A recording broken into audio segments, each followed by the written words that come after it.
My name is Elena, and for 3 years I've been invisible.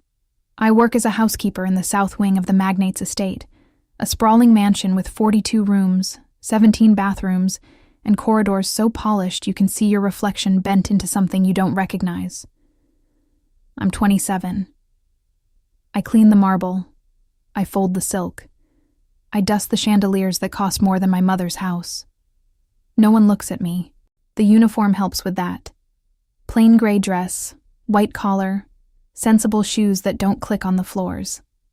I'm background, wallpaper. The kind of person who exists only when something's dirty or needs replacing. I've perfected the art of moving through rooms without disturbing the air, of breathing quietly, of becoming part of the furniture. I arrive at 5:09 a.m. every day. The estate is still dark then, the kind of silent that feels heavy. I use the service entrance, a plain steel door hidden behind the hedge maze. Inside, the fluorescent lights hum in the staff corridor. I change into my uniform. I tie my hair back. I become no one. I leave at 4:30 p.m. I take the bus. I count my hours. I count everything now. $47,000. That's what we owe. $47,000 exactly, split between 3 hospitals and 2 collection agencies. My mother's cancer came back last March. Stage 3. The treatments work, the doctors say.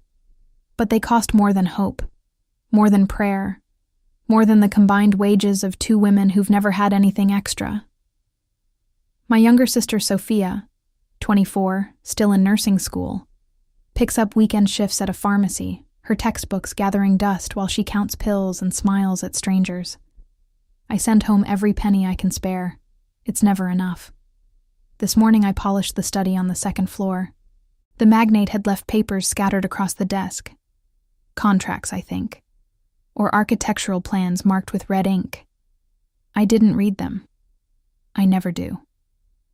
I straightened them into a neat stack, wiped the mahogany until it gleamed, replaced the water in the crystal decanter that probably costs more than a month of my mother's medication. Through the window, I could see the gardens, fountains catching the early light, rose beds in perfect rows, hedges trimmed into geometric perfection. Beautiful. Remote. Not mine. At noon, I cleaned the guest suites on the 3rd floor. Fresh linens that smelled like lavender and money. Vacuum lines in the carpet, each stroke parallel and precise. I opened the curtains to let in light that would touch furniture no one had sat on in months.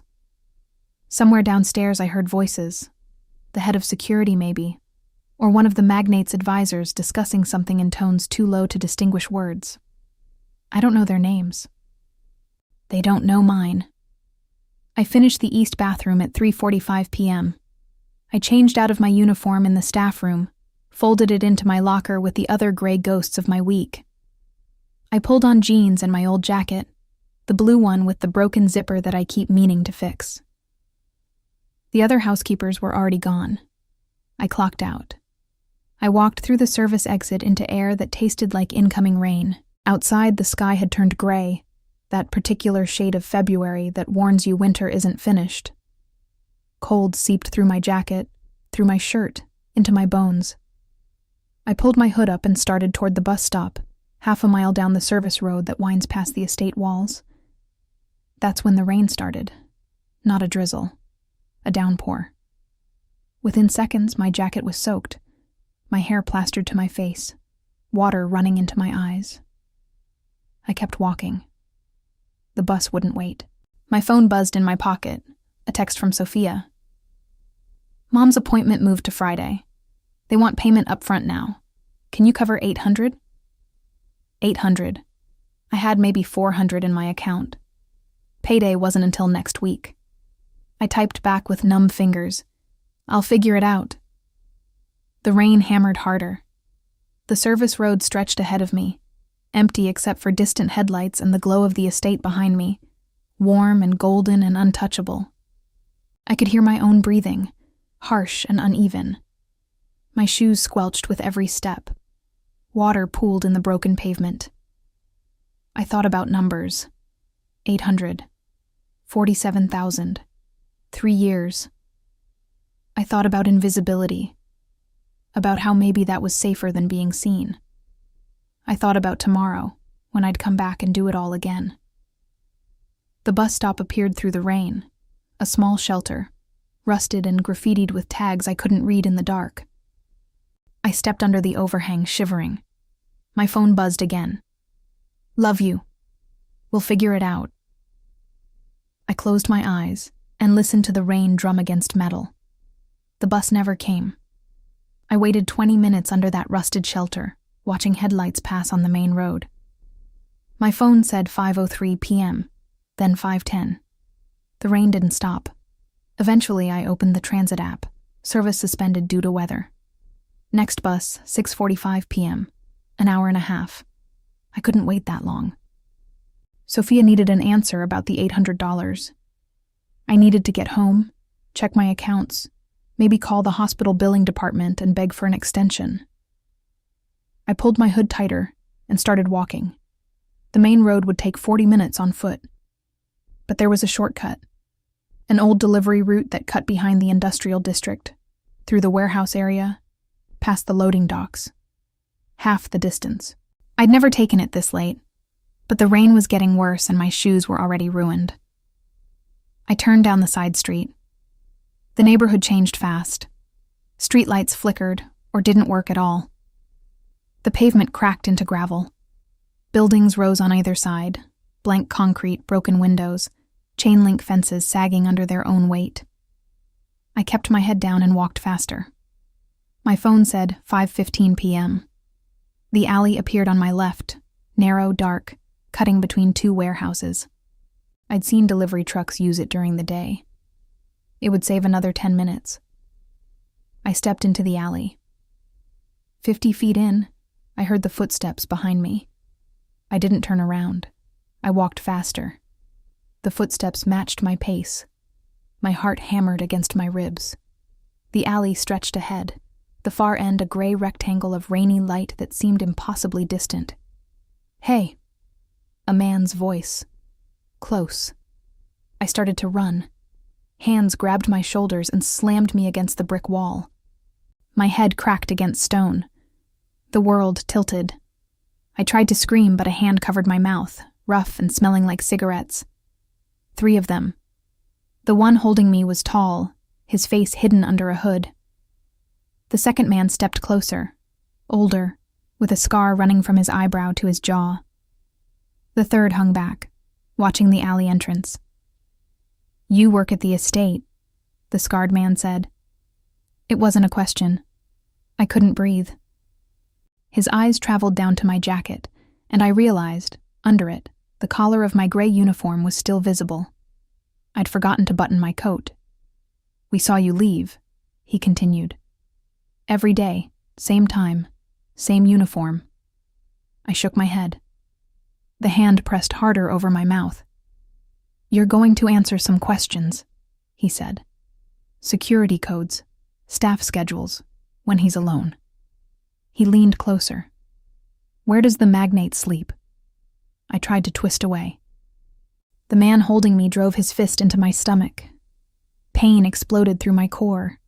I doubled over, gasping. "Wrong answer," the scarred man said. They hit me again, and again. I stopped counting. I tasted copper. My knees gave out, but they held me upright, kept asking questions I couldn't answer even if I wanted to. I didn't know security codes, didn't know schedules beyond my own cleaning rotation. I was invisible. I was no one. But they didn't believe me. The scarred man pulled out a knife. "Last chance," he said. "The south wing. How many guards at night?" I couldn't speak, couldn't see straight. Blood ran warm down my chin. He raised the knife. Headlights flooded the alley. The 3 men froze. A car, black, expensive, stopped at the alley entrance. The engine idled. Then the driver's door opened. I couldn't see who got out. My vision was blurring, darkness creeping in at the edges. I heard a voice, though, low, cold. "Step away from her." The man holding me let go. I collapsed to the wet pavement. "Do you know who I am?" the voice asked. Silence. "Run." Footsteps. Fast. Retreating. I heard the scarred man swear, heard them scramble away into the dark. Then there was only the rain and the sound of someone kneeling beside me. Hands, gentle this time, turned me over. I tried to focus on the face above me. Dark eyes. Sharp jaw. A face I'd seen 100 times from across polished rooms, always at a distance, always untouchable. The Magnate. His expression was unreadable. He took in my split lip, the blood on my uniform, the way I was curled around my ribs. Then he said the words that would change everything. "Who did this to you?" I couldn't answer. My mouth wouldn't form words. I tried to sit up, and pain lanced through my side, so sharp I gasped. "Don't move." His voice was still cold, but something else threaded through it now. He pulled out his phone, made a call. "Victor, South Industrial District, the alley behind Warehouse 9. Now. Bring the car around and get Marcus on the line." He ended the call and looked back at me. Rain dripped from his hair, his coat. He'd come after me in the storm. "Can you stand?" he asked. I shook my head. Everything hurt. My ribs felt wrong, a grinding sensation when I breathed.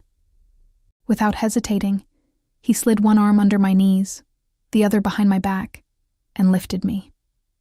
I made a sound, half protest, half pain, but he was already carrying me toward the black car idling at the alley entrance. The interior smelled like leather and cedar. He set me down in the back seat with a gentleness that didn't match the hardness in his eyes. "The hospital," I started. "No hospital," he said. "Not yet. First, you're going to tell me everything." He climbed in beside me. Another car pulled up, a gray sedan. A man in a dark suit got out, spoke briefly with the Magnate through the window, then returned to his vehicle. Both cars started moving. I leaned back against the seat, trying to control my breathing. Each inhale felt like broken glass. "Your name," the Magnate said. "Elena." My voice came out hoarse. "Elena Reyes. You work in the South Wing?" "Yes." "How long?" 3 years. He studied me, and for the first time in 3 years, someone actually saw me. Not the uniform, not the function. Me. "What did they want?" he asked. "Information. About you. Security codes. Schedules." I swallowed, tasted blood. I told them I didn't know anything. "You don't." That's what I said. A bitter laugh escaped me, then turned into a cough that made my ribs scream. "I'm just a housekeeper. I'm invisible." Something shifted in his expression. "Not anymore." The car turned onto a private road. Through the rain-streaked window, I recognized the walls of the estate. But we didn't go to the main entrance. We drove around to the north wing, a section I'd never entered, never been allowed to enter. The car stopped under a covered portico. The Magnate got out, then reached back for me. This time I managed to stand, barely, one hand pressed against my ribs. He kept his arm around my shoulders, supporting most of my weight as we walked inside. The corridor was all dark wood and soft lighting, expensive art on the walls. We passed a study, a sitting room. He guided me into a private office, massive desk, floor-to-ceiling windows overlooking the gardens, furniture that probably cost more than I'd earned in 3 years. He eased me into a leather chair. "Stay here," he said, and disappeared through a side door. I sat very still, trying to process what was happening.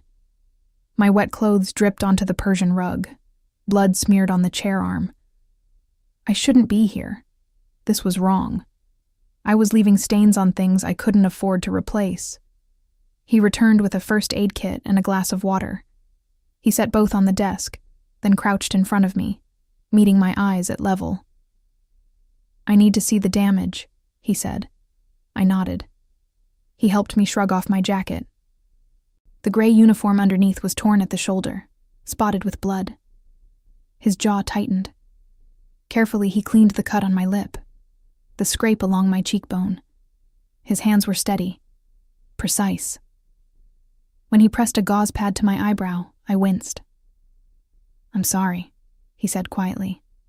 "It's not your fault." "Isn't it?" He sat back on his heels.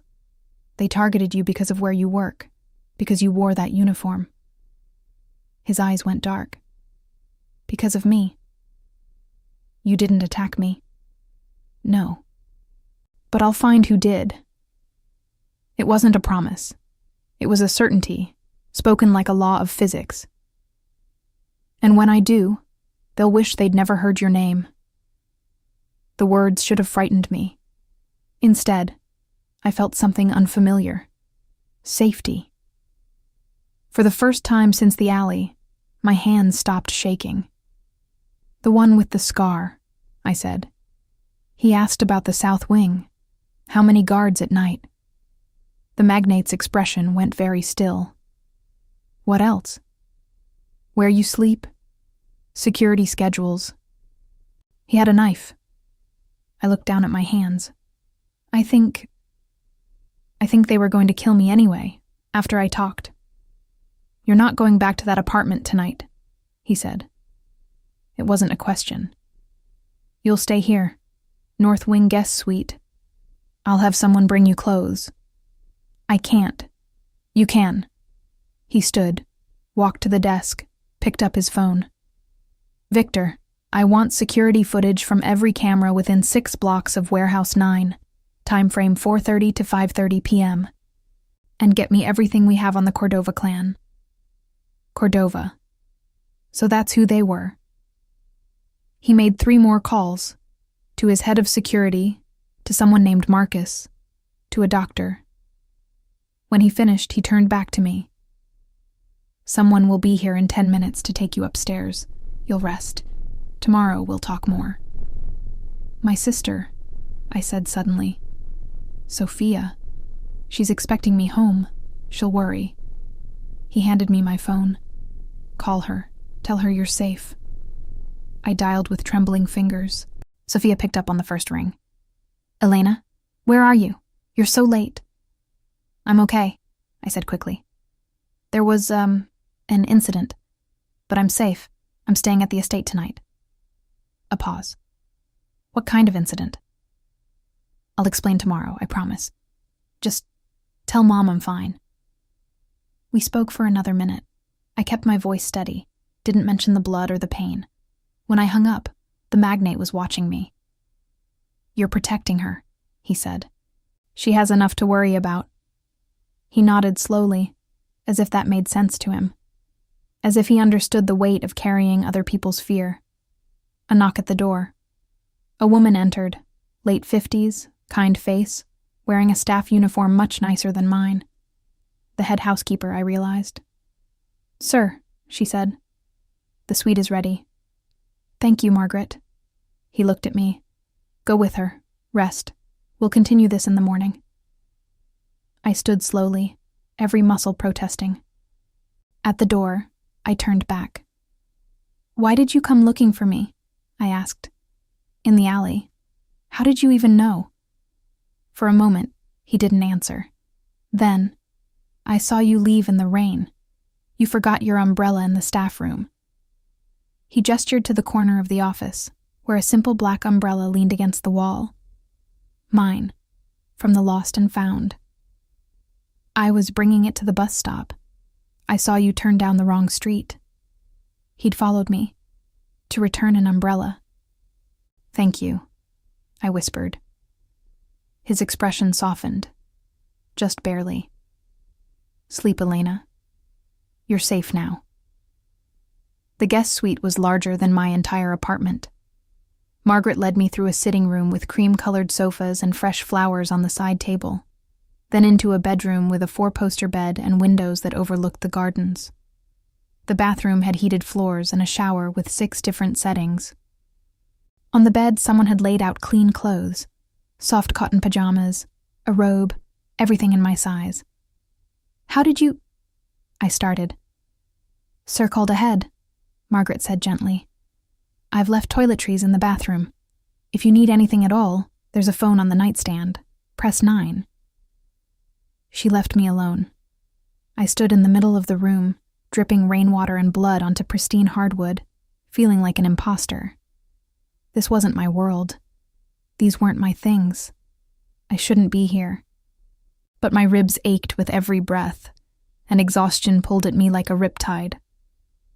I showered carefully, hissing when hot water hit the scrapes on my shoulder and arms. The mirror showed damage I hadn't fully registered. Bruises blooming across my stomach, a cut above my eyebrow, swelling along my jaw. I looked like someone else. Someone who'd survived something. I dried off and put on the pajamas. They were the softest thing I'd ever worn. Back in the bedroom, I found a tray on the nightstand. Soup, bread, tea. My phone sat beside it, plugged into a charger I hadn't brought. Someone had thought of everything. I ate slowly, each spoonful an effort. Then I lay down on top of the covers, too aware of my own bruises to disturb the perfect white linens. Sleep didn't come. I stared at the ceiling and replayed the alley. The hands, the knife, the questions I couldn't answer. If the Magnate hadn't come, I stopped that thought. My phone buzzed. A text from Sophia. "Love you. Rest. We'll figure out the $800 tomorrow." The $800. I'd forgotten. The hospital payment. The debt that never stopped growing. I typed back, "Love you too." Then I opened my banking app and stared at the numbers that never changed fast enough. 427 19s. Not enough. Never enough. Another buzz. An unknown number. "This is Marcus Vega, head of security. The Magnate has asked me to inform you that you'll be off work rotation until further notice, with full pay. If you need anything tonight, contact Margaret or myself. You're safe here. Off rotation. Full pay." I read the message 3 times, trying to understand what it meant. I wasn't being fired. I wasn't being blamed. I was being protected. I set the phone down and closed my eyes. Somewhere in the mansion, the Magnate was making calls, reviewing footage, hunting the men who'd hurt me. A part of me knew I should be frightened by that, by the coldness in his voice when he'd told them to run, by the certainty that he'd find them. But I wasn't frightened. I was relieved. For 3 years I'd been invisible, carrying everything alone. The debt, the fear, the exhaustion. And now someone had seen me. Not just seen, but cared enough to follow me into the rain, to carry me out of that alley, to promise retribution. I thought about the way he'd cleaned my wounds, the gentleness, the focus. I thought about the umbrella. Sleep pulled me under before I could think anymore. I woke to sunlight and the smell of coffee. For a moment I didn't remember where I was. Then I tried to sit up and my ribs reminded me with a sharp, grinding pain that stole my breath. A knock at the door. "Come in," I managed. Margaret entered with a tray, fresh coffee, fruit, toast. "Good morning, dear. How are you feeling?" Like I was hit by a truck. She smiled sympathetically. "The doctor will be here at 10, Sir's orders." "The Magnate?" "He wants your injuries properly assessed." She set the tray on the side table. "He's asked to see you after, if you're feeling up to it." I nodded. Margaret helped me sit up against the pillows, positioning cushions so I could breathe easier. The coffee was perfect, hot and strong. After she left, I ate slowly and tried to process the last 12 hours. This time yesterday I'd been polishing desks and counting hours. Now I was drinking coffee in a suite that probably cost more per night than I made in a month. My phone showed 8 missed calls from Sophia and a string of texts asking if I was really okay. I called her back. "Elena, my God." "I'm fine," I said. "I promise. It looks worse than it is." "You said there was an incident. What does that mean?" I told her a version of the truth. Wrong place, wrong time, some men looking for trouble. I didn't mention the questions about the Magnate or the knife, or how close it had come. I definitely didn't mention who had saved me. You need to be more careful, Sophia said, her voice tight with worry. I know. I will be. We talked about Mom's appointment, about the $800. I told her I'd handle it. She didn't argue. She never did anymore. We both knew there was no other choice. After we hung up, I sat with my coffee and watched the gardens through the window. Gardeners moved between the rose beds. A fountain sparkled in the morning light. Everything was ordered. Beautiful. Safe. I thought about the scarred man's question. Where does the Magnate sleep? They'd wanted access, information, a way in. And they'd thought I could give it to them, just because I wore a gray uniform and cleaned empty rooms. But I couldn't, because for 3 years, I'd been invisible. Now, sitting in this suite with my bruises and borrowed pajamas, I realized something had shifted. The Magnate knew my name. He'd carried me. He'd promised to find the men who hurt me. I wasn't invisible anymore. I just wasn't sure if that was better or infinitely more dangerous. The doctor arrived at 10 sharp. Dr. Petrov was a gray-haired woman with steady hands and no-nonsense eyes. She examined me in the suite sitting room while Margaret stood nearby. Every touch to my ribs made me grit my teeth, but Dr. Petrov worked efficiently, asking questions in a calm voice. Deep breath for me. Does this hurt? Here? What about pressure here? Yes. Yes, God, yes. She made notes on a tablet. I'd like to get x-rays to rule out fractures, but based on palpation, I'd say severe bruising, possibly a cracked rib. You'll need rest and pain management. No heavy lifting, no sudden movements. How long? 4 to 6 weeks for full healing. 2 weeks minimum before you should even think about returning to normal activities. She looked at me over her glasses. That means rest, Elena. Actual rest. She left me with prescriptions and instructions. Margaret collected the papers, promised to have everything filled within the hour, then excused herself. I was alone again, sitting in silk pajamas in a guest suite, waiting. For what? I wasn't sure. The answer came 20 minutes later. Another knock. Come in. The Magnate entered, and the room somehow felt smaller. He wore dark slacks and a white shirt with the sleeves rolled to his elbows. His eyes went immediately to the bandage on my eyebrow, the bruising on my jaw. Doctor, Petrov says you'll recover, he said. She says I need rest. Then you'll rest. Here. He moved to the window, hands in his pockets, looking out at the gardens. I've had your things collected from your apartment. They'll be moved to the East Wing by this afternoon. I blinked. Moved? I don't understand. You're staying here, indefinitely. He turned to face me. The men who attacked you are part of the Cordova clan. Ricardo Cordova runs operations out of the industrial district. Extortion, smuggling, information brokering. He's been trying to get leverage on me for 18 months. My stomach dropped, and they thought I could give them that leverage. Yes, but I can't. I don't know anything. I know that. You know that. His expression hardened. They don't. Which means as long as they think you have value, you're a target. Here, you're protected. Out there. He didn't finish the sentence. He didn't need to. My sister.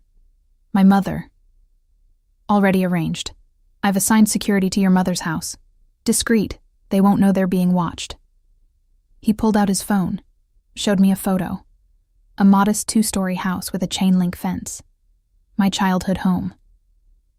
Sophia will be contacted this morning and briefed. She'll understand the situation. I stared at the photo, then at him. Why are you doing this? Because you were hurt on my account. That's not your fault. Isn't it? He pocketed the phone. I built something here. An empire. Power. And power creates enemies. The Cordovas aren't the first to try this approach, and they won't be the last. But they made a mistake when they touched you. The way he said it, cold, absolute, sent a shiver through me. What are you going to do? I asked. Find them. Make them talk. Then make an example. An example. His eyes met mine. Do you want me to pretend I'm something I'm not, Elena? I'm not a good man. I don't follow rules I didn't write. But I have a code. And that code says when someone hurts what's mine, there are consequences. What's mine? The words hung in the air between us. I'm not yours, I said quietly. I'm just a housekeeper. You were a housekeeper. He moved closer, crouched so we were eye level again, the same way he'd done in the alley. Now you're under my protection. That makes you mine in every way that matters. Do you understand? I should have been frightened, should have protested, but sitting there with my bruised ribs and borrowed clothes, all I felt was that same unfamiliar safety. Yes, I whispered. He nodded, satisfied. Good. Rest today. Tomorrow we'll discuss long-term arrangements. He stood to leave. Wait, I said. Last night, you mentioned security footage. Did you find them? A pause. Then, Marcus is reviewing it now. We'll have names by afternoon. And then? Then I pay them a visit. The door closed softly behind him. I spent the rest of the morning alone, drifting between the bed and the window, trying to wrap my mind around my new reality. Margaret brought lunch, soup and bread again, easy to eat. She also brought a small bag of my things, my phone charger, some clothes, toiletries. The rest will be brought up later, she said. Sir wanted you to have essentials first. After she left, I went through the bag. My clothes looked shabby next to the pristine suite. Faded jeans, old t-shirts, a sweater with a hole in the elbow. But they were mine. Real. My phone buzzed. Sophia. Elena, what the hell is going on? 2 men in suits just came to the house and told Mom someone tried to mug you. They said you're staying at the estate for safety reasons, and that we're being protected. Protected from what? I closed my eyes. It's complicated. Uncomplicate it. So I told her more of the truth. Not everything, not the knife, not how close it had been, but enough. The wrong uniform. The wrong alley. Men looking for information I didn't have. And your boss is just helping you? Out of the goodness of his heart? He feels responsible. Elena. Sophia's voice dropped. This sounds dangerous. Like really dangerous. Maybe you should quit. Come home. We'll figure something else out with Mom's bills. There's nothing to figure out. We owe $47,000. So we declare bankruptcy. No. I said it firmly. I'm safe here, Sophia. Safer than I've been. And the pay doesn't stop. I can still send money home. A long silence. Then, you trust him? This Magnate guy? Did I? I thought about the gentleness in his hands when he'd cleaned my wounds. The umbrella. The way he'd said what's mine like it was a vow. Yes, I said. I do. We talked for a few more minutes, then hung up. I sat with the phone in my lap, staring at nothing. The afternoon sun slanted through the windows. Somewhere in the mansion, the magnate was hunting the men who'd hurt me. Somewhere in the city, those men were running. I should have felt guilty. Should have felt conflicted. I didn't. I felt protected. At 4 o'clock, a knock interrupted my thoughts. Come in. It was Marcus Vega, tall, broad-shouldered, with the kind of face that missed nothing. He carried a tablet. Miss Reyes, I'm head of security. We met briefly last night. I remember. He sat in the chair across from me, all business.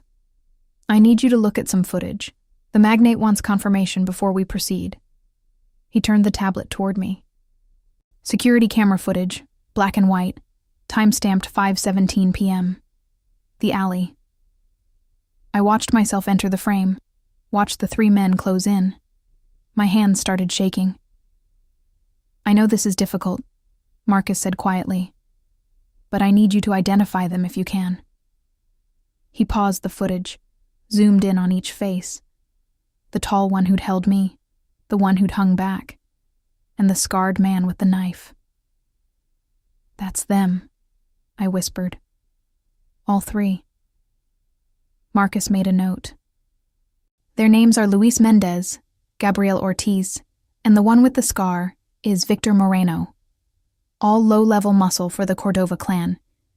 We've been tracking their movements since last night. Have you found them? We found where they sleep, where they eat, where they run when they're scared. Marcus's expression didn't change. The Magnate will handle it from here. When? Tonight. He stood, took the tablet. You should rest, Miss Reyes. This will be over soon. After he left, I couldn't sit still. I paced the suite despite the pain in my ribs, trying to imagine what handle it meant, trying not to imagine. Night fell. I tried to sleep but couldn't. Every time I closed my eyes, I saw the alley, felt hands grabbing me, heard the scarred man asking questions I couldn't answer. I got up, wrapped the robe around myself, and moved to the window. The gardens were dark except for path lighting that turned the hedges into geometric shadows. Beyond the walls, the city glowed faintly against low clouds. Somewhere out there, the Magnate was finding the men who'd hurt me. I pressed my hand against the cool glass and waited. Morning came with Margaret and breakfast. She set the tray down, opened the curtains, and didn't mention the fact that I was already awake and dressed in yesterday's clothes. Sir would like to see you at 10, she said, in his office. Did something happen? Her expression gave nothing away. He'll brief you himself. I ate without tasting anything. At 9:55, I made my way downstairs, slowly, one hand against the wall, my ribs protesting every step. The north wing felt different in daylight, warmer, lived in. I passed closed doors and open ones revealing libraries and sitting rooms I'd never known existed. The office door was open. I knocked anyway. Come in, Elena. He was standing by the window, silhouetted against morning light. On the desk behind him sat a manila folder and what looked like a stack of photographs. Sit, he said. I lowered myself into the leather chair, the same one from 2 nights ago. He turned to face me, and I saw the tiredness around his eyes, the kind that came from no sleep and hard decisions. It's done, he said simply. My heart jumped. Done? Victor Moreno, Luis Mendez, and Gabriel Ortiz were picked up at 3 a.m. from a warehouse in the South District. They're currently being held at a location where they can't call for help, can't lawyer up, and can't lie their way out. Where? You don't need to know that. He moved to the desk, opened the folder. What you need to know is that they talked. All 3 of them. Separately. Their stories match. He pulled out a photograph and set it in front of me. A man in his 50s, slicked back hair, expensive suit, cold eyes. Ricardo Cordova, the Magnate said. He runs the clan. Warehouse operations, information networks, some muscle for hire work. He's been trying to expand his territory for 2 years, pushing into areas I control. Last month he lost a shipment. Nothing illegal, just expensive electronics he'd been moving through unofficial channels. He blamed me. Did you take it? A slight smile. Yes. He laid out 2 more photographs. Men I didn't recognize, both hard-faced and dangerous-looking. These are his lieutenants. They gave the order to grab someone from my estate. extract information, use it for leverage. Moreno chose you because you were alone, predictable, and your uniform made you an obvious target. I stared at the photos, trying to match them to the terror I'd felt in that alley. What happens to them now? I asked. Moreno and the others. They're leaving the city, tonight, with very clear instructions about what happens if they ever come back. His voice was flat, final. Ricardo Cordova is another matter. What do you mean? He pulled out one more item from the folder. A single sheet of paper covered in handwriting. A confession, I realized. Signed at the bottom. Moreno wrote this at 4 a.m. He detailed everything. Who gave the order? Why? What they were told to extract from you. It's enough to dismantle Cordova's operation if I choose to use it. If? Cordova has connections, old families, money in the right places. If I move against him directly, it becomes a war. Expensive, messy. He set the paper down. So I'm giving him a choice. He backs off my territory, dissolves his information networks, and retires quietly. Or I release this confession to every competitor he's ever made, every family he's ever crossed, and I let them handle it. It was cold. Strategic. Brutal. And you think he'll choose retirement? I asked. I think he'll choose survival. The magnate's eyes met mine. Men like Cordova understand cost-benefit. Right now, I'm too expensive to fight and too dangerous to ignore. He'll take the deal. I believed him. He gathered the photos back into the folder, closed it. That's the situation. You're no longer a target. Cordova's people won't touch you. But the protection detail stays in place for your family, and you stay here until I'm certain the threat is completely neutralized. How long will that take? A week, maybe 2. He paused. During that time, we need to discuss your position. My position? You can't go back to housekeeping, Elena. Everyone knows what happened now. Every staff member, every security guard. You're not invisible anymore. If I send you back to cleaning rooms, it sends the wrong message, that I don't value what you went through, that you're disposable. The words hit harder than I expected. So you're firing me? No. He came around the desk, leaned against it, arms crossed. I'm offering you a different role, personal assistant. You'll work directly with me, scheduling, correspondence, managing household operations. It's a promotion, better pay, better hours, and it keeps you close, where I can ensure you're safe. I stared at him. You want me to be your assistant? I want you in a position that matches your competence. You've been invisible for 3 years because I didn't look closely enough. I'm correcting that mistake. My mind raced. Personal assistant. Working directly with the magnate. It meant access, visibility, proximity. It meant everything would change. I don't have experience with that kind of work, I said carefully. You have 3 years of experience running the South Wing without a single complaint. You know the estate better than half my staff. You're discreet, observant, and you don't break under pressure. His expression softened slightly. You'll learn the rest. Margaret will train you. And if I say no, then I'll respect that. I'll find you another position here, something safe. But I think you're capable of more than you've been allowed to show. The offer hung between us. A lifeline. A trap. A test. Or maybe just what he'd said. A correction. Can I think about it? I asked. You have until tomorrow. I spent the afternoon in the suite, weighing options I'd never imagined having. $47,000 in debt. A mother with stage 3 cancer. A sister sacrificing her education to count pills in a pharmacy. And now a man offering me a way out. Not charity, but work. Earned, visible. But visibility meant risk. It meant stepping into a world I didn't understand, close to a man whose enemies used knives and asked questions in alleys. My phone rang. Sophia. How are you? She asked immediately. Better. Still sore. The men in suits are still watching the house. Mom asked about them. I told her it's temporary, that it's precautionary. She's worried about you. Tell her I'm fine. Really. A pause. Elena, the hospital called. They need the $800 by Friday, or they're canceling Mom's appointment. The $800.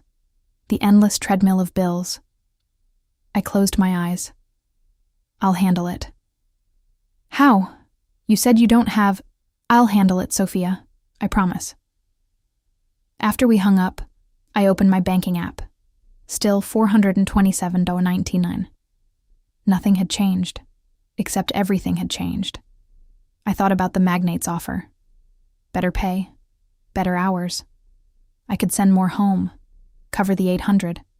Start chipping away at the $47,000. I could stop being invisible. The decision made itself. The next morning, I found the Magnate in his office at 9 sharp. I'll take the position, I said. Personal assistant. He looked up from his desk, something like approval crossing his face. Good. Margaret is waiting for you in the administrative wing. She'll walk you through protocols and systems. You start today. Today? No reason to wait. He returned to his papers. And Elena, you'll need appropriate clothes. Margaret has an account set up for you. Use it. I can't accept. You can and you will. Appearances matter in this house. Consider it part of the job. There was no arguing with that tone. I nodded and left. Margaret met me in a bright office overlooking the West Gardens. For the next 4 hours, she walked me through systems I'd never known existed. Scheduling software, encrypted communication channels, household management databases, vendor contacts, security protocols. The Magnate runs 18 legitimate businesses, she explained, pulling up spreadsheets. Real estate, import-export, private security consulting, investment portfolios. You'll manage his personal calendar and household operations. Business meetings go through his executive assistant downtown. You won't touch those. Your domain is here. I took notes frantically. Margaret was patient, repeating things when I looked lost, showing me shortcuts and tricks she'd learned over 15 years in this house. He's exacting but fair, she said. If you're honest and competent, he'll value you. Lie or fail him, and you're gone. Simple as that. Has he ever... I hesitated. Has he ever been wrong about someone? Margaret's expression shifted, became carefully neutral. Once, 7 years ago, a security consultant who turned out to be feeding information to competitors. The Magnate discovered it himself. She paused. That man left the country and never came back. That's all you need to know. The message was clear. Loyalty mattered here more than anything. We broke for lunch. Margaret had sandwiches brought to the office. While we ate, she asked about my family, about my mother's illness, about Sophia. I found myself talking more than I'd intended, describing the debt and the endless appointments and the way cancer had aged my mother 10 years and 6 months. The Magnate is aware of your situation, Margaret said quietly. He told you. He tells me everything relevant to household management. And Elena, she met my eyes. He doesn't offer positions like this lightly. Whatever he sees in you, it's real. Don't doubt that. The words settled something in my chest I hadn't realized was unsettled. After lunch, Margaret took me shopping. Not to a department store, but to a boutique in the city's financial district, where the staff greeted her by name. They measured me, brought out dresses and slacks and blouses and fabrics I'd never touched. Professional but not corporate, Margaret instructed. She needs to move between formal dinners and household management without changing clothes. I tried on outfits while Margaret approved or rejected each one. When we finished, I had a new wardrobe that cost more than 6 months of my old salary. The Magnate's account, Margaret said when I tried to protest. Not negotiable. By the time we returned to the estate, it was evening. Margaret walked me back to the guest suite, my suite now, apparently, and left me with a tablet loaded with schedules and contacts. "Tomorrow you shadow me," she said. "Next week you take over. Questions?" 1,000. But I just shook my head. Alone, I hung the new clothes in the closet beside my old ones. The contrast was jarring. Silk next to faded cotton, tailored wool beside a sweater with holes. 2 lives, side by side. My phone buzzed. An email notification from the estate's financial office. I opened it. Payroll adjustment effective immediately. New salary, $85,000 annually. Direct deposit account on file. First payment processing tonight. I read it 3 times. 85,000. More than double what I'd been making. Enough to cover Sophia's tuition. Enough to pay down the debt in 2 years instead of 10. Enough to breathe. I sat on the bed and let the reality sink in. 3 days ago, I'd been invisible, drowning in bills, walking through rain to a bus that never came. Now I had a title, a salary, a suite in a mansion, and a man who'd said what's mine like it meant something permanent. A knock interrupted my thoughts. "Come in." The magnate entered, still in his work clothes but with his tie loosened. He looked tired again. "Margaret says you did well today," he said. "She's a good teacher." "She is." He moved to the window, the same position he always seemed to take. "I got word an hour ago.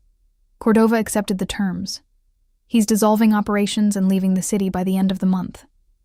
Relief flooded through me. "So it's over." "The immediate threat, yes. But the protection stays in place for your family. I don't take chances." I stood, moved closer. "Thank you. For everything. The job, the safety, I gestured at the room. "All of this." He turned to face me, and the distance between us felt suddenly very small. "You earned it, Elena. Every part of it. I cleaned rooms. You survived. You kept your family together. You didn't break when men twice your size tried to make you." His voice dropped. "That's worth more than you know." Something shifted in the air. The way he looked at me wasn't employer to employee, wasn't savior to victim. It was something else entirely. "I should let you rest," he said, but he didn't move. Neither did I. "What are you really doing?" I asked quietly. "Why did you really offer me this job?" He was silent for a long moment. Then, "Because when I carried you out of that alley, you looked at me like I was someone worth trusting. No one's looked at me that way in a very long time." The honesty in his voice nearly undid me. "You are worth trusting," I said. "Am I?" His expression was unreadable. "You don't know what I've done, Elena. What I'm capable of. I know you came looking for me in the rain. I know you promised to find the men who hurt me. And you did. I know you're protecting my family without being asked." I took a breath. "That's enough." For a moment, I thought he might close the distance between us. Thought he might touch me the way he had in the alley. Gentle, certain. Instead, he stepped back. "Good night, Elena." "Good night, sir." He paused at the door. "In private, you can call me Dominic." Then he was gone. I stood in the empty room, my heart racing, the name echoing in my head. Dominic. Not the magnate, not sir. Just a man who'd saved me, who'd seen me, who'd looked at me like I mattered. I touched my ribs, still tender, but healing, and thought about how much could change in 3 days, how invisibility could shatter, how safety could feel like falling. Tomorrow I'd start my new job. Tomorrow I'd step fully into this world. But tonight, I let myself feel what I'd been pushing away since the alley. Hope. The first week in my new role passed in a blur. Margaret shadowed me through everything: coordinating staff schedules, managing vendor contracts, reviewing security reports, preparing Dominic's daily briefings.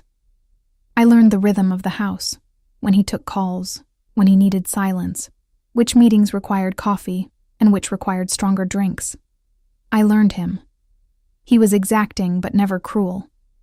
When I made mistakes, and I made several, he corrected me once, clearly, then moved on. He didn't waste time on disappointment or anger. Either you learned or you didn't belong. I learned. By the second week, Margaret stepped back and let me manage alone. I woke at 6, reviewed the day's schedule over coffee, and met Dominic in his office at 7 sharp. We'd go through priorities: household issues first, then personal matters, then anything requiring his direct attention. He was always prepared, always 3 steps ahead. But I started noticing things Margaret hadn't taught me. The way he rubbed his left temple when calls with his downtown office ran long. The fact that he took his coffee black in the morning but with cream after 8 p.m. How he stood at the window when he was thinking through a problem, hands in pockets, absolutely still. The way he looked at me when he thought I wasn't watching. On Thursday of the second week, I was reviewing invoices in the administrative office when Dominic appeared in the doorway. "Walk with me," he said. I saved my work and followed him through the house, out to the gardens. It was late afternoon, the sun slanting gold through the trees. We walked the stone path between the rose beds in silence. "How are your ribs?" he asked finally. "Better. Still sore if I move wrong, but healing. Dr. Petrov wants to do a follow-up. Tomorrow at 2. I've cleared your schedule." "That's not necessary." "It is." He stopped walking, turned to face me. "You were hurt badly, Elena. I need to know you're recovering properly." The concern in his voice was real, unguarded. "Okay," I said. "Tomorrow at 2. We resumed walking. The garden stretched around us, immaculate and empty, private. "You've done well these past 2 weeks," Dominic said. "Better than I expected." "Was your expectation that low?" A slight smile. "My expectation was realistic. You had no training for this role, but you adapted. Quickly. That's rare. Margaret's a good teacher. Margaret taught you systems. The rest, the anticipation, the discretion, the way you've integrated into the household, that's you." He paused at a fountain, watching water cascade over marble. I made the right choice. The words warmed something in my chest. "Can I ask you something?" I said. "Always." "Why do you do this? The estate, the businesses, all of it. What are you building toward?" He was quiet for a long moment. When he spoke, his voice was measured. "My father built an empire on fear. He controlled people through threats and violence. When he died, I inherited that empire and everyone's expectations that I'd be exactly like him. But you're not. No. I'm worse in some ways. More strategic, more patient. But I follow a code he never had. Loyalty matters. Competence matters. I don't hurt people for sport or ego." His eyes met mine. "I hurt people who threaten what's mine. There's a difference." "What's mine?" There it was again. "And what is yours?" I asked quietly. "This estate, my businesses, the people under my protection." A pause. "You." My breath caught. "Dominic." "I'm not saying it to pressure you. I'm saying it because you asked, and I don't lie to you." He stepped closer. "You're under my protection, Elena. That makes you mine to protect. What happens beyond that is your choice."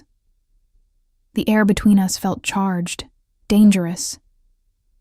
"What if I choose something beyond that?" I whispered. His expression shifted, something dark and wanting moving behind his eyes. "Then we'd need to be very careful, because once that line is crossed, there's no going back to employer and assistant. No pretending it's something simple. Maybe I don't want simple. He reached up, traced the fading bruise along my jaw with careful fingers. You're still healing, still adjusting. Don't make decisions based on gratitude or proximity. Is that what you think this is? I think you're brilliant and brave and you've been through trauma. I think you're seeing me as a savior when I'm just a man who did what anyone decent would do. You're wrong. I held his gaze.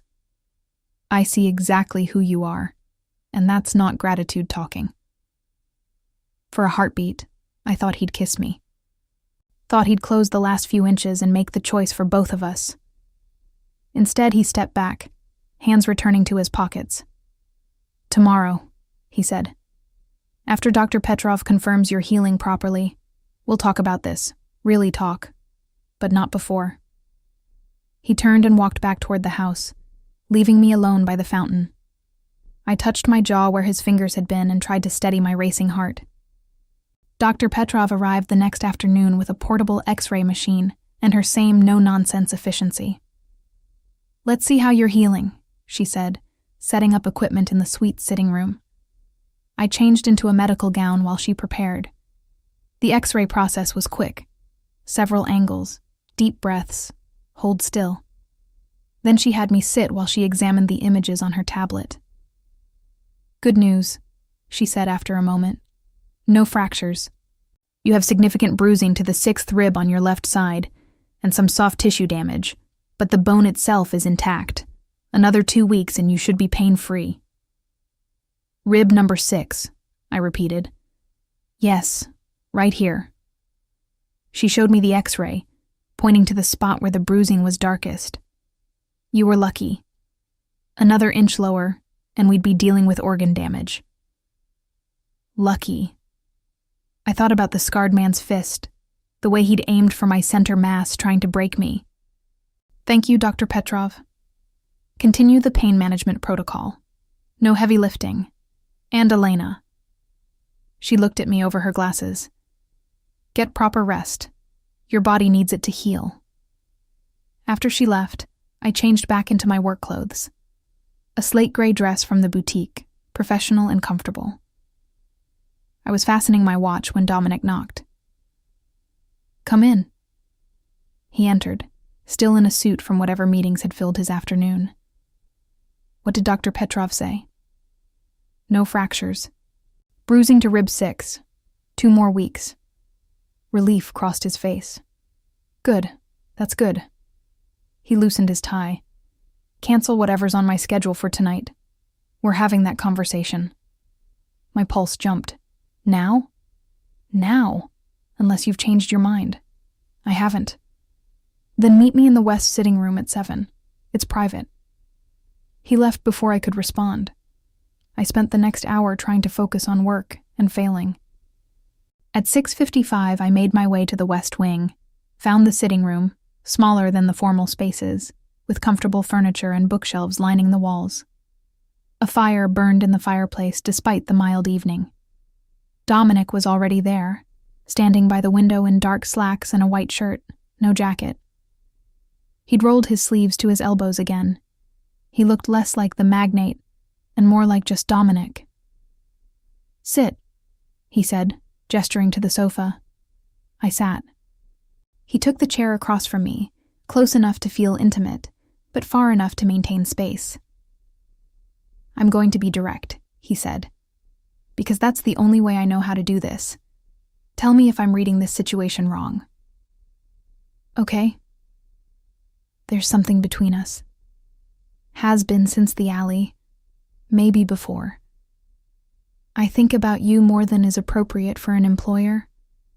I find excuses to see you during the day. And yesterday in the garden, you said you see who I am. So tell me, what do you see? His honesty knocked the breath out of me. I see someone who's careful with power, I said slowly.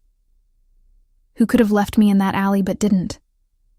Who could have thrown money at the problem but instead offered me purpose? I see someone who's lonely at the top of his empire and doesn't know how to admit it. His jaw tightened. And knowing what I am, what I'm capable of, you still want this? What are you capable of, Dominic? You scared off 3 men who were going to kill me. You made a crime boss retire rather than start a war. You protect your people. I leaned forward. You're not the monster you think you are. I've done things that would horrify you. Maybe. But I've also seen you return an umbrella in the rain. I've seen you carry me like I mattered when I'd been invisible for 3 years. Those things matter too. He was quiet for a long moment, firelight playing across his features. If we do this, he said finally, it can't be halfway. I don't share, Elena. I don't do casual. If you're mine completely. And that means trust. Real trust. No secrets between us. I don't have secrets. Everyone has secrets. He leaned forward, elbows on his knees. But I need to know you'll tell me yours. And I'll tell you mine, even the ugly ones. My heart pounded. What are you asking for? Everything. Your truth. Your trust. Your choice to stay even when things get complicated, and they will. His eyes held mine. I'm asking you to choose this knowingly. Not because I saved you or pay your salary. Because you want me. Us. The weight of it settled over me. This wasn't a romance. It was a commitment. A contract written in something deeper than words. I want this, I said. I want you. Not the protection or the job or the escape from debt. You. Something shifted in his expression, relief and hunger and careful restraint all at once. Come here, he said quietly. I crossed the space between us. He pulled me down onto his lap, gentle with my healing ribs, and finally, kissed me. It wasn't gentle. It was 3 weeks of tension and restraint breaking all at once. His hands cupped my face, careful of the fading bruises, while his mouth claimed mine with an intensity that made my head spin. I kissed him back just as fiercely, fingers tangling in his hair. 3 years of invisibility shattering in the space between one breath and the next. When we broke apart, we were both breathing hard. I've wanted to do that since I found you in that alley, he said against my lips. Took you long enough. He laughed. Actual laughter, low and surprised. You're going to be trouble, aren't you? Probably. He kissed me again, slower this time. Thorough. When his hands moved to my waist, I winced, the bruises still tender. He pulled back immediately. I'm sorry. I forgot. Don't. I caught his hands, held them in place. Don't treat me like I'm fragile. I'm healing. I'm not broken. You're sure? I'm sure. He studied my face, then nodded. Then we take this slow. At your pace. But Elena. His expression grew serious. This changes things. Tomorrow people will notice. Staff will talk. We'll need to be careful about how we navigate this publicly. I can handle gossip. It's not just gossip. There are people who'll see you as a weakness, a way to get to me. His thumb traced circles on my hip. The protection I've put in place for your family stays, and you stay close. No more walking alone. No risks. Dominic. Non-negotiable. His voice went hard. You're mine now. That means I protect you, even from yourself if necessary. The possessiveness should have bothered me, should have triggered every independent instinct I had. Instead, it felt like safety. Okay, I whispered. He kissed my forehead, gentle now. Good.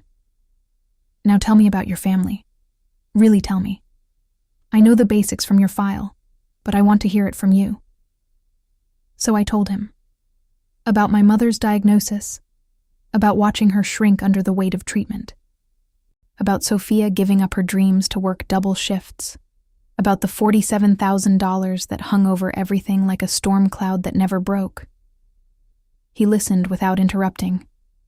one hand stroking my back in slow, soothing circles. "The debt," he said when I finished. "What if it wasn't a problem anymore?" I stiffened. "I'm not asking you to." "I know. But what if I wanted to?" "No." I pulled back to look at him. "That's not why I'm here. Not why I want this." "I know that too. But Elena," he cupped my face, "I have more money than I could spend in 3 lifetimes. Your mother is dying. Your sister is drowning. Let me help." "I can't accept that. It's too much." "It's nothing. A wire transfer, 1 call." His eyes were fierce. "You said you trust me, so trust that I'm not offering this to control you or buy your loyalty. I'm offering because I can, and because watching you carry that weight is killing me." Tears burned my eyes. "Dominic, think about it. That's all I ask." He kissed me softly. "Now stay. Have dinner with me, not as my assistant, as mine." The words settled between us, different now, chosen. "Yes," I said. He smiled, rare and genuine, and pulled me closer. We stayed like that, wrapped together by firelight, while outside the estate walls the world turned dangerous and complicated. But in that moment, I let myself feel safe, chosen, his. 3 days after that conversation by the fire, I woke to find an email in my inbox at 6:47 a.m. The subject line read, "Payment confirmation, medical account, MT47293. My hands shook as I opened it. "Dear Ms. Reyes, we are writing to confirm that the outstanding balance of $47,000 on account Dr. MT47293, patient Carmen Reyes, has been paid in full as of February 21st, 2026. All scheduled treatments may proceed without interruption. No further payment is required. Thank you for your prompt attention to this matter." I read it 3 times. Then I checked my phone. 5 missed calls from Sophia, all in the last 10 minutes. I called her back. "Elena." She was crying. "Did you see?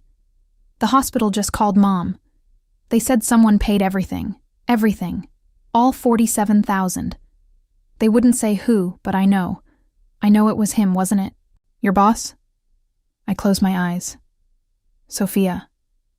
Don't tell me you didn't ask him to. I know you didn't. But Elena, we're free. Mom can get her treatments. I can go back to school full-time. We can breathe."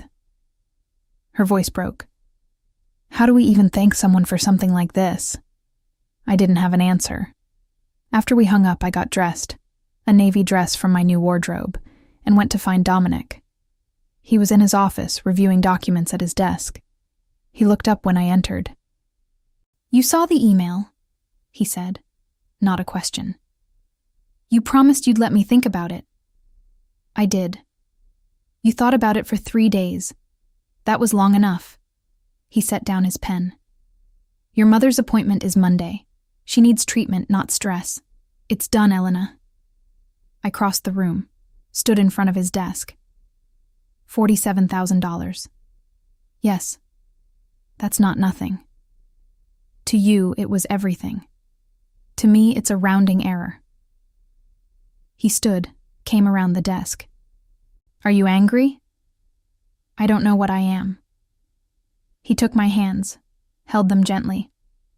"You're relieved. You're overwhelmed. Maybe you're a little angry that I made the choice without asking. But Elena, look at me."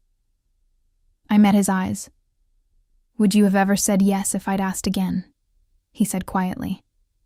"No, I wouldn't have. I would have carried that debt until it crushed me because asking for help felt like weakness." "You took my choice," I whispered.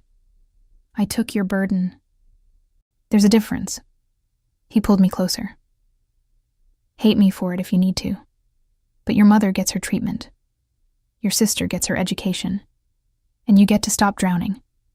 That matters more than your pride." He was right. I hated that he was right. "How do I repay you?" I asked. "You don't. That's the point." His thumb traced circles on my wrist. This isn't a transaction, Elena. It's what I do for the people who are mine. You don't owe me anything except what you are already giving. Your trust, your competence, your truth. The tears I'd been holding back finally spilled over. He pulled me against his chest, careful of my ribs, and let me cry. Not from sadness, but from the overwhelming relief of a weight I'd carried for so long suddenly, impossibly gone. "Thank you," I said against his shirt. "Thank you." He kissed the top of my head. "You're welcome. Now go call your mother. She'll want to hear your voice." I called Mom from the gardens, where the morning sun was burning off the dew. She answered on the second ring, and I could hear the tears in her voice before she even spoke. "Mija, I don't understand. Sophia says someone paid everything. Who would do such a thing?" "Someone who could afford to," I said carefully. "Someone who wanted to help." "Your employer? The Magnate?" I hesitated. "Yes." "Elena, that's too much. We can't accept." "It's already done, Mom. And he doesn't want repayment. He just wants you to get better." My voice steadied. "So that's what you're going to do. You're going to go to your appointment Monday, and you're going to get your treatment, and you're going to fight, okay?" She was quiet for a long moment. Then, "Okay, Mija." "Okay." We talked for 20 minutes. About her treatment plan, about Sophia's spring semester, about how the house looked now that they'd cleaned the gutters. Normal things, easy things. Things we hadn't been able to talk about while drowning in debt. When we hung up, I sat on a garden bench and let the sun warm my face. For 3 years I'd been invisible, working, sending money home, watching the numbers never move fast enough. And now, in less than a month, everything had changed. I had a new role, a new salary, a man who'd looked at me in an alley and decided I mattered.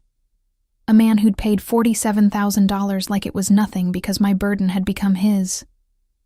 Footsteps on the path. I looked up to find Margaret approaching with a folder. "There you are," she said. "I have the finalized budget for the spring gala. The Magnate wants your approval before we proceed." "The gala?" "Annual event. Late March. 200 guests, mostly business associates and old families. It's the biggest event of the year." She handed me the folder. "He usually handles the planning himself, but this year he's delegating to you. He said it's part of your expanded duties." I opened the folder. Catering quotes, entertainment options, guest lists, security protocols. It was massive. High profile. "Margaret, I've never planned anything like this." "You'll learn. And Elena." She sat beside me on the bench. "This is a test, not of your competence. He already knows you're competent. It's a test of whether you can handle being visible. The gala is where he introduces what matters to him. If you're planning it, people will notice. They'll notice I'm more than his assistant." "Yes." She met my eyes. "Are you ready for that?" I thought about the alley, about learning his coffee preferences and the way he looked at me by firelight, about $47,000 paid without hesitation. "Yes," I said. "I'm ready." Margaret smiled. "Good. Because he's already had announcements drafted. You're being introduced as his personal administrator and companion. It's official." Companion. The word carried weight in this world. It meant chosen, protected, his. "When does planning start?" I asked. "Today. We have 5 weeks." She stood, smoothed her skirt. "Welcome to the deep end, Elena." The rest of February disappeared into planning. I coordinated with caterers, vetted entertainment, reviewed security protocols with Marcus, managed RSVPs from people whose names I recognized from news headlines. Dominic checked in daily, offering guidance but letting me make decisions. When I chose a string quartet over a jazz band, he approved it. When I adjusted the seating chart to separate 2 families with bad history, he looked impressed. "You're a natural at this," he said one evening, reviewing my latest updates. "I'm faking it." "No, you're learning the game. There's a difference." He pulled me onto his lap, our new routine when we were alone in his office. "How are your ribs?" "Almost healed. Barely any pain now." "Good." He kissed my neck. "Because the gala is going to be long. 5 hours on your feet minimum. I need you strong." "I'll be fine." "And you'll be beautiful." He turned me to face him. "I'm having a dress made for you. Dark green. It'll match your eyes." "Dominic, that's not necessary." "Everything about you is necessary."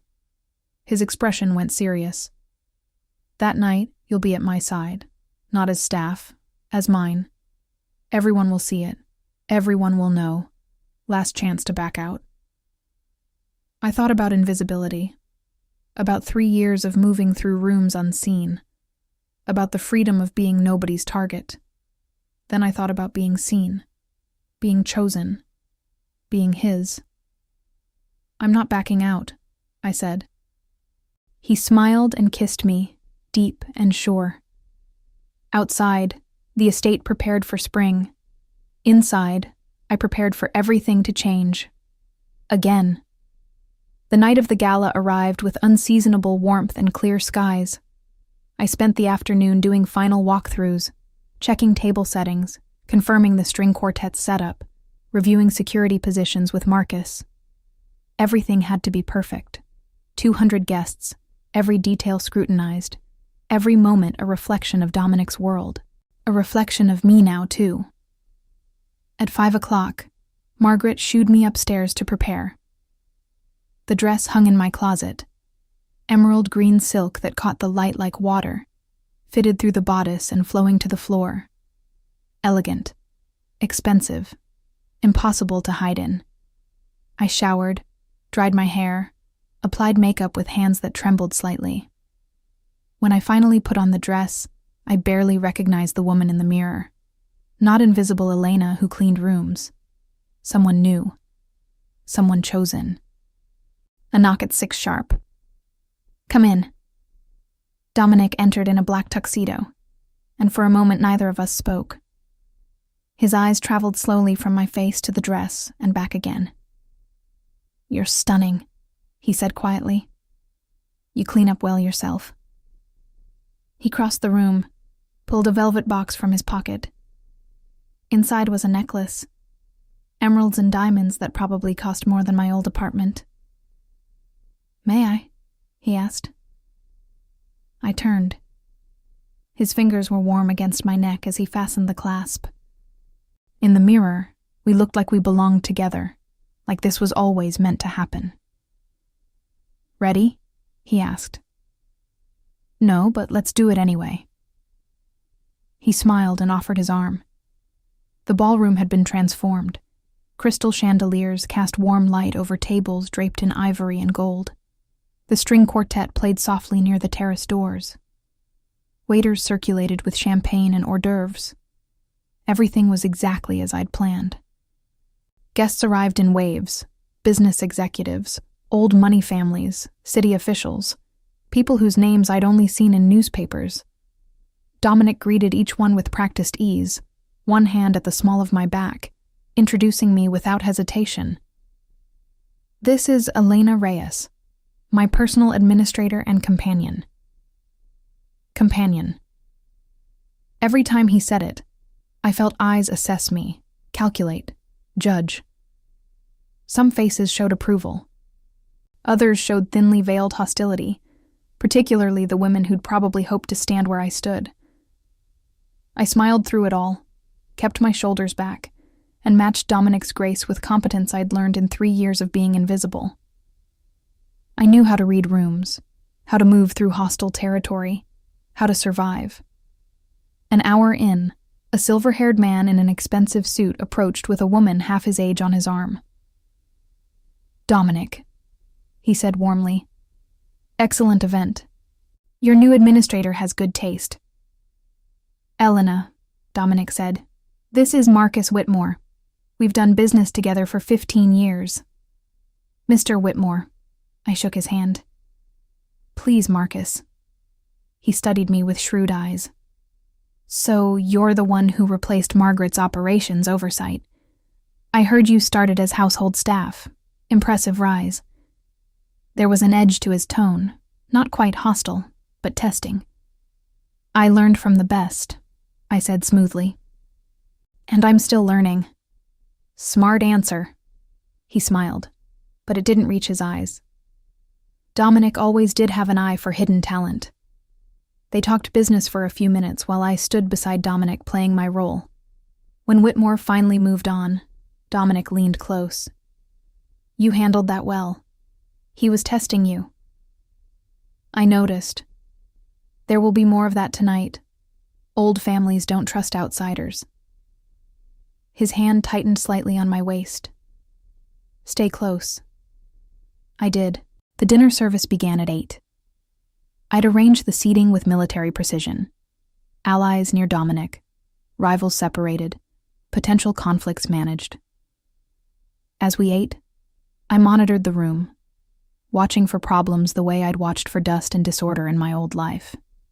Different skills, same instinct. Between courses, Dominic's phone buzzed. He glanced at the screen, frowned slightly, then silenced it. Problem? I asked quietly. Unknown number. Probably nothing. But 10 minutes later, it buzzed again. This time he excused himself, stepped into the hallway. I watched him go, unease prickling at my neck. He returned 3 minutes later, his expression carefully neutral. But I knew him now. I could see the tension in his jaw. What happened? I asked when he sat. We'll discuss it later. Dominic. Later. His tone left no room for argument, but his hand found mine under the table and held tight. The rest of dinner passed smoothly. Dessert. Coffee. The quartet shifted to livelier pieces as guests began mingling again. Dominic worked the room with me at his side, all charm and calculated power. No one watching would have known anything was wrong. But I knew. At 10:30, he finally pulled me aside into a private alcove off the main ballroom. Tell me, I said immediately. He looked tired suddenly. The calls were from someone claiming to have information about Ricardo Cordova. Said Cordova didn't actually leave the city, said he's planning something. Ice ran through my veins. Do you believe it? I don't know. Marcus is running traces on the number now. But Elena, he hesitated. The caller knew details he shouldn't have known. About you. About the alley. What kind of details? That you were wearing a gray uniform with a white collar. That it happened at 5:17 a.m. exactly. That the lead attacker had a scar. His eyes were dark. Information only someone who was there would know, or someone Cordova told directly. My mouth went dry. You think it's a threat. I think it's a warning. Or a trap. He cupped my face. I've doubled security. Marcus has people on your family. Nothing's going to happen to you. What about you? I can take care of myself. Dominic. A commotion at the ballroom entrance cut me off. Raised voices. Marcus appeared in the alcove, his face grim. Sir, we have a situation. We followed Marcus back into the ballroom. Near the entrance, 2 security guards had someone cornered, a young man in catering uniform, maybe 25, visibly sweating. He was caught tampering with the wine service, Marcus said quietly. Specifically, the bottle marked for your table. Dominic's expression went cold. Take him to the security office, quietly. Don't alarm the guests. The guards escorted the man out through a service door. Dominic turned to me, his hand finding my elbow. Stay with Margaret. Don't drink anything you didn't see poured. I'll handle this. I'm coming with you. Elena. If someone's trying to poison you, I need to know what we're dealing with. I kept my voice low but firm. You said no secrets. That includes this. He studied my face, then nodded. Fine. But you stay behind me. We slipped out through the same service door, down a corridor I knew from my housekeeping days, into the security wing. The young man sat in a stark office, flanked by guards. Marcus stood nearby with a tablet. Dominic closed the door behind us. Name, he said. His voice was devoid of warmth. Carlos Mendez. The young man's hands shook. I didn't want to do it, I swear. They have my brother. Who has your brother? The Cordova people. They grabbed him yesterday. Said if I didn't do what they asked, they'd kill him. Tears ran down his face. They gave me a vial. Told me to put it in your wine. I didn't know what else to do. Show me the vial, Dominic said. Marcus produced an evidence bag with a small glass container inside. Clear liquid. Innocuous looking. How much did they tell you to use? Dominic asked. All of it. In the wine bottle marked with a white tag. Carlos looked at me, then back at Dominic. I'm sorry. I'm so sorry. But my brother. Where's your brother now? I don't know. They call me from different numbers. The last call came 2 hours ago. Dominic pulled out his phone, made a call. Victor, I need a trace on Carlos Mendez's recent incoming calls. Priority 1. He hung up, turned back to Carlos. What did they promise you? That if I did this, they'd let Roberto go. That we could leave the city. His voice broke. I didn't have a choice. There's always a choice. Dominic's tone was hard but not cruel. You chose your brother. I understand that. But you also chose to walk into my home and try to kill me. That has consequences. Please. Marcus, get his brother's location. Use whatever resources necessary. When you find him, extract him. Safely. Dominic looked at Carlos. You're going to call them back. Tell them it's done. Tell them I drank the wine. Can you do that? Carlos nodded frantically. Good. Because if your story checks out and your brother is really being held, I'll help you. But if this is a setup, if you're working with Cordova willingly, you'll wish you'd chosen the poison for yourself instead. The threat hung in the air, absolute and terrifying. Marcus handed Carlos a phone. Make the call. Speaker on. Carlos dialed with shaking hands. The call connected on the third ring. A voice I didn't recognize, male and rough. Is it done? Yes. He drank it, right before dessert. Carlos's voice was surprisingly steady. Good boy. Your brother will be released in the morning. Warehouse 12, South Dock. Come alone. The line went dead. Dominic looked at Marcus. Warehouse 12. That's Cordova's territory. It's a trap, Marcus said flatly. They're not releasing anyone. They'll kill both brothers. I know. Dominic turned back to Carlos. You're staying here tonight. Protective custody. If your brother is really at Warehouse 12, we'll get him out. If he's not, you're going to tell me everything else you know about Cordova's operation. Carlos slumped in relief. Thank you. Thank you. Don't thank me yet. Dominic's expression didn't soften. You brought poison into my home on the night I introduced Elena to my world. You put her at risk. That's not something I forgive easily. He walked out. I followed, my mind racing. In the hallway, Dominic stopped, ran a hand through his hair. The controlled facade cracked slightly. This was supposed to be your night, he said quietly. Your introduction. Your success. And instead someone tried to kill you. I stepped closer. Dominic, this is serious. If Cordova's still here, still moving against you, I'll handle it. We'll handle it. I caught his hand. You said I was yours. That means your fights are my fights. So tell me, What's the plan? He looked at me for a long moment. Then he pulled me into an alcove, away from potential listeners. Cordova's making a move. The phone calls, the poison attempt. He's escalating, which means something's changed. Either he's desperate or he's received backing from someone bigger.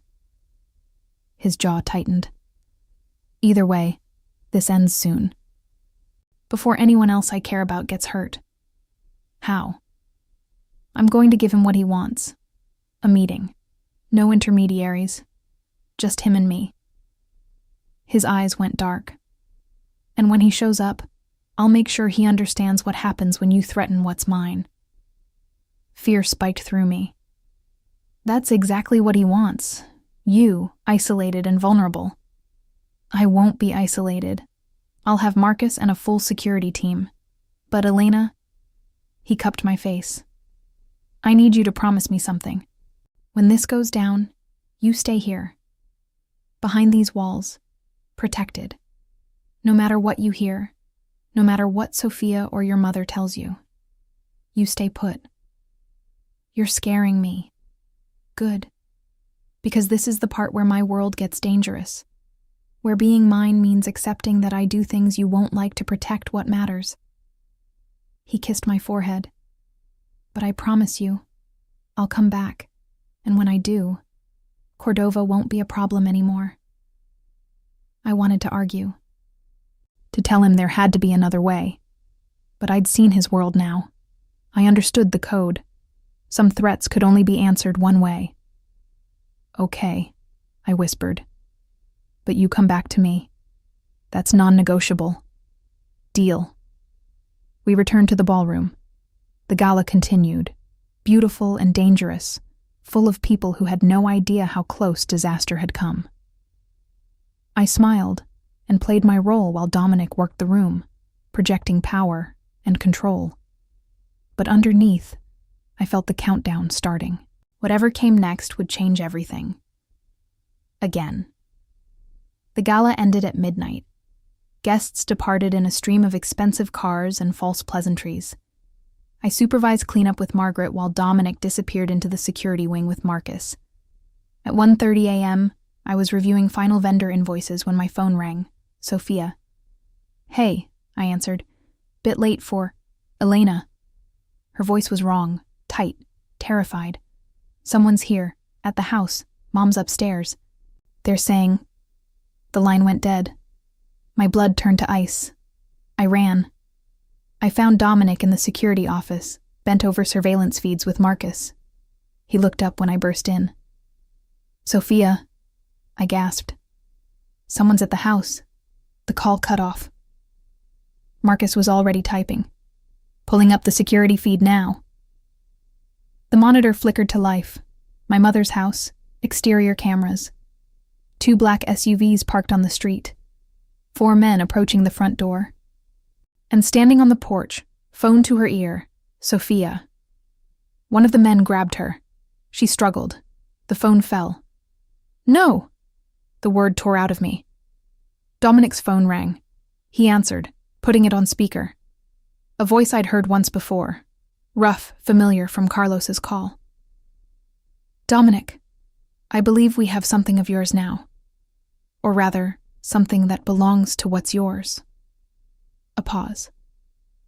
The sister was easier than we expected. Your security team is competent, but they're not everywhere.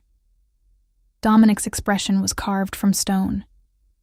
If you hurt her, you'll what? You had your chance to negotiate. You chose to make me look weak, to force me out of my own city. That has consequences. The voice hardened. Warehouse 12, South Dock, 5 a.m. Come alone or the sister dies. And Dominic, we both know you can't trust that I'll keep my word. But you'll come anyway. Because that's your weakness. You actually care about your people. The line went dead. I couldn't breathe. Sophia. They had Sophia. We're going, Dominic said immediately. Full tactical team. Marcus, I want snipers, entry teams, and aerial surveillance. We move in at 4:45. That's exactly what they want, Marcus said. a confrontation on their territory. I don't care what they want. Dominic's voice was lethal. They took someone under my protection. That means they die. Wait. I forced my voice steady. Warehouse 12, South Dock. I know that area. They both looked at me. When I was housekeeping, I processed vendor deliveries every week. Half our supplies came through the South Dock district. I know the warehouse layouts, the access routes, the loading patterns. I pulled up a map on the tablet.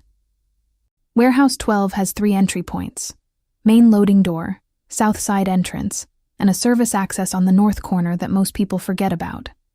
It leads to the office level. Marcus leaned forward. Show me. I traced the routes with my finger, remembering delivery manifests and loading schedules I'd memorized out of sheer boredom. If they're holding her in the main floor, they'll watch the obvious entrances. But the north access is hidden behind old equipment. I saw it every time I signed for shipments. Most people don't even know it's there. Dominic's eyes locked on mine. You're not coming. I'm the only one who knows that access point, and I'm not letting my sister die because I stayed safe. Elena, you said I was yours. That means Sophia is yours too, by extension. Your code, your protection. I held his gaze. I'm coming, and you can't stop me. For a moment I thought he'd argue. Then he nodded, sharp and decisive. Fine. But you stay with Marcus, away from the entry teams. If shooting starts, you go to ground. Understood? Understood. We left at 4:15 a.m. 3 vehicles, 12 men, enough firepower to start a small war. I rode with Dominic and Marcus, dressed in dark clothes Margaret had found, my heart hammering against my healing ribs. The city was empty at this hour. We reached the South Dock at 4:42 a.m. Warehouse 12 loomed against the pre-dawn sky, dark and silent. Snipers in position, Marcus reported through his earpiece. Thermal shows 6 heat signatures inside, main floor, east corner. 6 men. Sophia made 7. Dominic checked his weapon, casual, practiced. Entry teams go in at 5. Marcus, take Elena to the north access. Get eyes on the situation. If you have a clean shot at Cordova, take it. Copy. We moved through shadows, Marcus leading, me following. The north corner was exactly as I remembered, rusted equipment stacked against the wall, hiding a service door painted the same color as the concrete. Easy to miss if you weren't looking. Marcus tried the handle. Locked. I can pick it, I whispered. I had to get into locked supply rooms all the time. Let me... He handed me a tension wrench and pick. My hands shook, but muscle memory took over. 30 seconds later, the lock clicked. We slipped inside. The service corridor was dark and cramped, leading to a metal staircase. We climbed slowly, reached a catwalk overlooking the main warehouse floor. Below, Sophia sat in a chair, hands bound, tape over her mouth. 5 men stood guard, including the scarred man from the alley. Victor Moreno. He'd never left the city. And standing in front of Sophia, checking his watch, was a man I recognized from Dominic's photos. Ricardo Cordova. It's 4:58, Cordova said. He'll be here. He's too predictable, too noble. He laughed. We'll take him when he walks in. Film it. Show everyone what happens when you challenge the Cordova family. Marcus pressed his earpiece. Visual confirmed. 6 tangos, 1 hostage. Cordova is here. Request permission to engage. Dominic's voice crackled back. Hold position. We're moving in. 30 seconds. Below, the main loading door began to rise. Dominic walked in alone, hands visible, no weapon drawn. He stopped 20 feet from Cordova. Let her go, he said calmly. This is between us. You're right. It is. Cordova smiled. But first, I want you to understand something. You don't get to decide how things work in this city anymore. I do. You're making a mistake. Am I? Because from where I stand, I have your woman's sister. I have 6 armed men. And you walked in here like an idiot because you actually thought you could negotiate. Cordova pulled out a gun. Last chance to beg. I don't beg. Everything happened at once. The south entrance exploded inward. Entry teams flooding in, weapons raised. Marcus fired from the catwalk, dropping one of Cordova's men. Cordova spun toward Sophia, gun rising. I didn't think. I grabbed the fire extinguisher mounted beside me and hurled it over the railing. It hit Cordova's shoulder. He stumbled. The gun fell.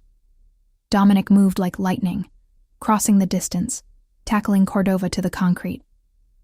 2 more shots. Marcus taking down the remaining guards. Then silence. Below, Dominic held Cordova pinned, one knee on his chest, a gun to his temple.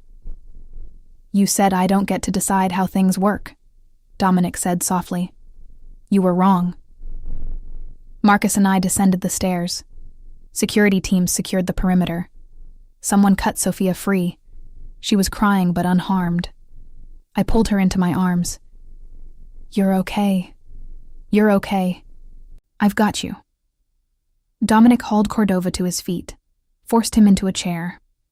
Marcus set up a camera on a tripod, pointed it at them. This is being live-streamed to every operation you've ever run, Dominic said. Every competitor, every ally, every family you've crossed. You're going to tell them you're finished, that you're surrendering your territory and leaving the city for good. And you're going to do it now. Cordova's face was bloody, defiant. Go to hell. Dominic leaned close, voice dropping to something terrifying. You took someone I care about. You tried to poison me in my own home. You threatened what's mine. He pressed the gun harder against Cordova's temple. This is the only mercy you get. Sign the surrender, or I let every enemy you've ever made know exactly where to find you. Choose. I watched Cordova's eyes calculate, recognize the truth. He'd lost. Fine, he spat. Fine. Marcus handed him a document. Cordova signed it, hands shaking, while the camera recorded everything. When he finished, Dominic took the paper, looked directly at the camera. Ricardo Cordova is finished. Anyone who continues his operations will answer to me personally. This city is mine. Remember that. He turned off the camera. Outside, dawn was breaking. 5:17 a.m., the exact time I'd been attacked in the alley, the exact time this had all started. And now, finally, it was over.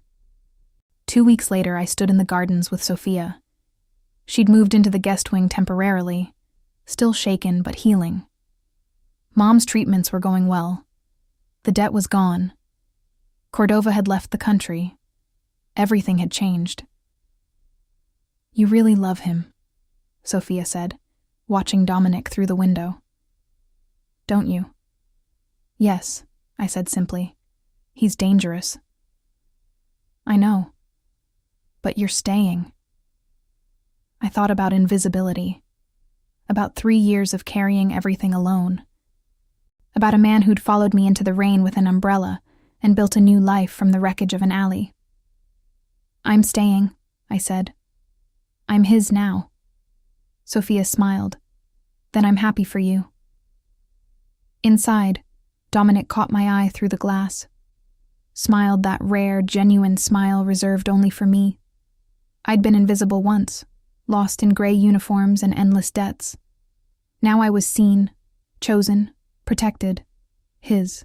And by dawn, anyone who threatened that would learn what I'd learned.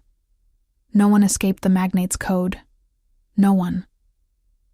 If this story reached you, if you felt something watching her go from nobody's to his, hit that like button right now. It takes 1 second, and it tells me to keep telling stories like this. Subscribe and turn on the bell so you never miss the next one. And before you leave, I need to know one thing. Drop a comment below. Did you trust him the moment he came back for the umbrella? Or did it take longer? I'm reading every single one. See you in the next story.